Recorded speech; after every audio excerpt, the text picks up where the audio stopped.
maisha ya akhera ni ya kudumu, maisha ya akhera ni marefu. Wewe chukulia mfano maisha ya barzakh,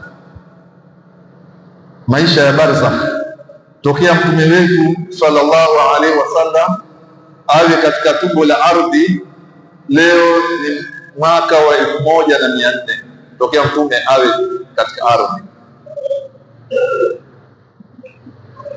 Nuhu tokea awe kwenye tumbo la ardhi, leo ni zaidi ya maelfu ya miaka yuko kwenye tumbo la ardhi. Maisha marefu sana, maisha marefu sana. Chukulia Adamu alayhi salatu wassalam tokea kuwa kwenye tumbo la ardhi, leo ni mamilioni ya miaka yuko katika tumbo la ardhi. Kwa hiyo maisha ya akhera ndio maisha yaliyobakia, na ndio maisha ambayo kila mmoja anatakiwa afosi kuyapata na kuwekeza katika maisha haya, kwa sababu maisha marefu sana. Chukulia baba yako amekufa mwaka gani? Chukulia babu yako amekufa mwaka gani? Chukulia babu aliomzaa babu yako tokea kuwa kwenye tumbo la ardhi ni miaka mingapi? Na wewe na mimi nasi pia tutakuja simuliwa hivi kwamba nilikuwa na babu yangu wa 7, babu mzaa babu, nasikia alikuwa akiitwa mzee fulani, ana miaka mingi sana tokea. Sisi pia tutasimuliwa hivyo kama tulivyosimulia wenzetu. Maana yake nini? Maana yake maisha yale ndio yanataka juhudi kubwa zaidi katika kuyatafuta na kuyapata, kwa sababu kama maisha yatakuwa marefu ya kuendelea kiasi hicho, wallahi maisha ambayo yatakiwa uwekezaji mkubwa kuliko uwekezaji tunaofanya katika dunia. Leo tumegeuza yale maisha mepesi ya kuondoka, ya haraka kuondoka, ndiyo maisha ambayo tumeyang'ang'ania kupitiliza.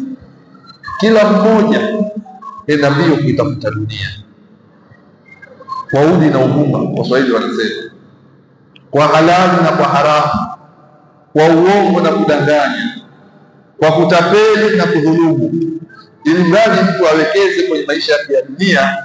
Akwambie, bwana, itafikia wakati mimi nitazeheka, sitoweza tena kujishughulisha. Kama nitazembea kwenye wakati huu, uzeeni kwangu mimi nitakuja pata taabu. Kwa hiyo lazima nifaiti sasa hivi, nipate kila kitu niwekeze. Wawekeza, sio mbaya kuwekeza, lakini wajua sanda yako yashonwa huko. Wajua hiyo, kila unapomaliza siku ndiyo sanda yashonwa ya kukustiri. Kila unapoondoa siku katika siku, basi ndiyo kaburi yako waikaribia. Tuwekeze dunia, lakini zaidi tuwekeze akhera, kwa sababu maisha ya akhera ni marefu zaidi, maisha marefu sana. Yani mwanzo utatajwa fulani, kulikuwa na fulani mpaka fulani, hasa ukiwa kufanya kheri yenye athari kubwa, utatajwa ile mwanzo miezi miwili baada ya kufa kwako. Fulani bwana ilikuwa tunaye hapa. Kitapita kijimwaka, utatajwa kwa miezi 6 mara moja. Itapita miaka 6 umekumbukwa mara moja kwenye tukio, alafu itafikia wakati tazima kabisa, watu hawajui kama ulipita duniani. Wewe kaa tu angalia wale waliokuwa na watoto wao muda mrefu, saa ingine itapita hata wiki uje kukumbuka kama baba yako amekufa au mama yako. Yeye waanza kusahau, uone maisha ndio hivyo mpaka wasahau kabisa, utajwa kabisa. Watakotajwa zaidi ni wale wenye kufanya kheri ambazo zina athari. Hata wakiwa wamekufa, wale watakuwa wako hai, kwa sababu utajwa wao utakuwa uendelea. Leo angalia mashehe zetu wamekufa.